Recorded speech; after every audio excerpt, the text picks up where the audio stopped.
A black cat crossed my path and I understood the true meaning of life.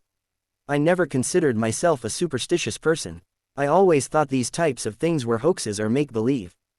Things meant only to scare you. Break a mirror and you get 7 years of bad luck. Hang a rabbit's foot on your car's rearview mirror for good luck. Whistling inside your home is bad luck, as is opening an umbrella indoors. Hanging a horseshoe with the ends pointing up will bring you good fortune and prosperity, as well as keep evil away from your home. Failing to respond to chain letters means you'll die in 7 years. Hearing an owl hooting in the night means someone in the area will in a very short period. There are others examples like these, but you get the gist of it. I didn't believe in any of it, until a black cat crossed my path. In these parts of the world, that is considered an omen of death. I looked at the cat passing before me.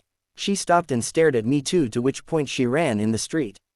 At the same time as the cat got hit by a car, a tree fell merely a few feet in front of me. I got scared. I imagined the tree crushing my whole body under its enormous weight and the way blood would have flown on the street, coloring it a dark hue of crimson. I immediately thought that if I hadn't seen that cat and stopped, I'd be dead. I was sad too because the cat got hit by a car and was probably dead on the side of the road. I quickly snapped out of it and ran to it. I saw it was a female. She stood up, dusted herself off, and tried to walk. She collapsed under her own weight when she started limping. She had problems with her left front paw. I wanted to help her, so I took out a bit of chicken breast from my sandwich and gave her to eat. I added some water too in a small plastic container I had in my backpack. She looked at me with scared eyes, reluctant to eat and drink. I tried to tell her it's okay, that I wasn't going to hurt her. After a few moments of me trying to reassure her that everything will be alright, she crouched and I petted her a little. "It's okay now, little fella. I'll take you to the vet and everything will be alright. Don't worry," I told her, while I gently wrapped her in my t-shirt. I got home and put her on the passenger seat. She was shivering and very scared. The shock was still very fresh and probably she didn't even have a clue what was going on. The vet was a friend of mine and he took care of her really well. He patched her broken paw up and I took her back to my house. I looked after her days on end. Always made sure she had food and water when I was out at work. I even made her a little playing spot in my backyard. I named her Lucy. We started getting along pretty good, and so I decided to keep her. Weeks passed by and she filled the house with warmth and joy. Then things started to change. She was always watching me oddly from on top of the furniture or just staring at me. Like something was wrong with me. Then one night I woke up to the sound of a voice calling my name. Lucy stood in front of my bedroom door. "Can you hear me, Finn?" the voice asked. I asked if someone was inside my house. I trembled with fear, an ever-growing ball of horror rolling from the top of my existence's mountain and towards me. It grew bigger and its ultimate goal was to crush me. My heart started drumming inside my chest. I was afraid the bones of my ribcage will break and let it out. I felt scared. All this time Lucy didn't move. She just kept her left paw up. "Look here, look at me," the voice said. "It's me, Lucy." I screamed when I looked back at my cat and saw that a third eye was just blinking vertically in the center of her forehead. It was different than her other eyes. Those were a deep, dark never-ending abyss, while this new one was colored a crimson hue. It was mesmerizing to look at, almost magical. "Compose yourself, Finn. We're going on a journey together.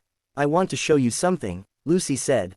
But she was talking inside my mind, in my head.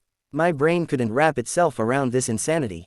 "Now that I got your attention, I'm going to need you to open the bedroom door, Finn," she instructed me. "You can talk to me this way, that's alright. How is this even possible? Is this a dream, a hallucination? Have I gone completely out of my mind?" I asked, without saying a word. Lucy just looked at me.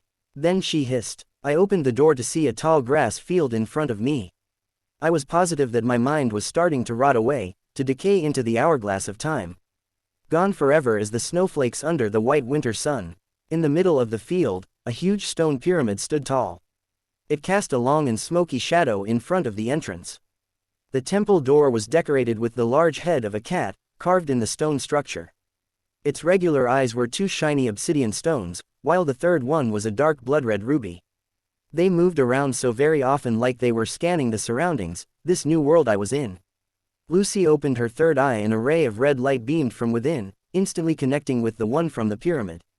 The temple door opened and I stepped inside, alongside Lucy. What is this place? I asked. This is my home, Finn. This is where beings like me live. You were my savior that day. You cared for me, you nurtured me. I want to give you a gift, Lucy replied. You saved me first, Lucy, I told her.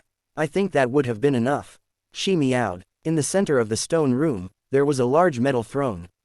I heard squishing sounds, flesh moving on the bones from behind it. The throne was facing the wall, so I couldn't see at first what or who was sitting on the ot. Who is this? The voice asked. Lucy replied that I was the human who saved her life. Finn. The throne turned around and that's when an unknown horror struck my whole being. In front of me now stood a being with the head of a cat and the body of a woman.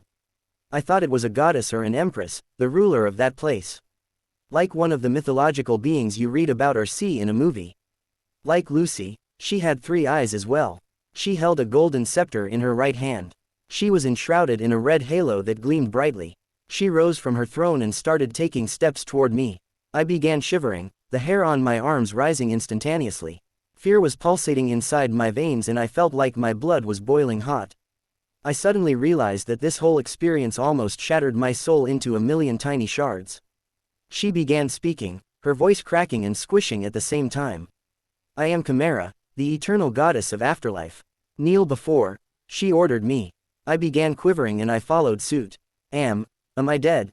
I asked, sobbing. You were supposed to be. Luckily you got distracted by her and you were not crushed by the falling tree, she continued, her voice a cacophony of breaking glass and squishy flesh. I rose my head from the ground. My heart was already in my throat. You saved her life. You cared. You did not walk away. You took her into your home. You gave her shelter, a place to sleep, food, and water. You kept one of my kind safe, she continued. She then told me that sometimes, beings from her race or cats as we humans call them are being sent to those who are about to die. They were mistakenly attributed the omen of death, mark throughout history. They were not that. The cat crossing your path sent there to help you pass away peacefully. The magic cat would help carry you to the afterlife. She would facilitate the process of getting used to life after death. Sometimes, mistakes would happen. Sometimes pure luck would interfere and fate would be on the human side. That was my case. Lucky Finn. Even with this new knowledge that was bestowed upon me, I was in shock. Fear filled my heart and this revelation taught me that there were things that existed beyond our understanding. I would like to give you a gift. A gift for bringing your beloved Lucy home, Chimera said. She asked me if I wanted to know how I would die. How was that supposed to be a gift? I stood speechless in front of her. Lucy didn't say anything. She just looked at me, curiously so. I understood that she won't help me making this easier. This was my decision to make. Did I even really wanted to know the exact moment and the way I would die? Or should I let it all fade away and what will be will be? For all I knew, I might have died the next day. I might have suffered a horrible and violent death. I imagined being run over by a car or falling of a building. My bones cracking and laying in a pool of blood with my intestines hanging out. The thought shattered me, but I wanted to know. I wanted to know if I had just a little time left. I wanted to know how I would die so I could make the most of it. I told her that I was ready. I told her I needed to know. She opened her third eye and a ray of light jumped on the wall behind me. A video started playing like it was projected from Chimera's mind. I began watching it. The video showed 2 couples. One was older, the other one much younger. They were surrounded by several children. They were happy, laughing, living life to the fullest. They were cats and dogs in the background. They were meowing and barking. They were happy too. The video jumped forward. All the adults were older now. The children grew up to be beautiful young men and women. They even had jobs now. They had babies too. I assumed the older people were great-grandparents. The other ones were grandparents. The little kids from the beginning of the video were happy parents now. What a beautiful celebration of life. The video moved on. Now there was only the great-grandpa. The great-grandma was missing. Everyone else remained the same. In the final section of the video, the great-grandpa was gone too. The rest were still alive. The ending showed the 2 tombstones. My wife's and mine. My wife would die 1 year before me. I'd die aged 97. I began crying. I was so afraid and so happy at the same time. I will die of old age? I asked. Chimera smiled. Yes, you will. Time to go home now, young Finn. I gave Lucy a final hug and she accidentally scratched me. I exited the temple and saw the door to my bedroom was open. Before leaving I waved them both goodbye.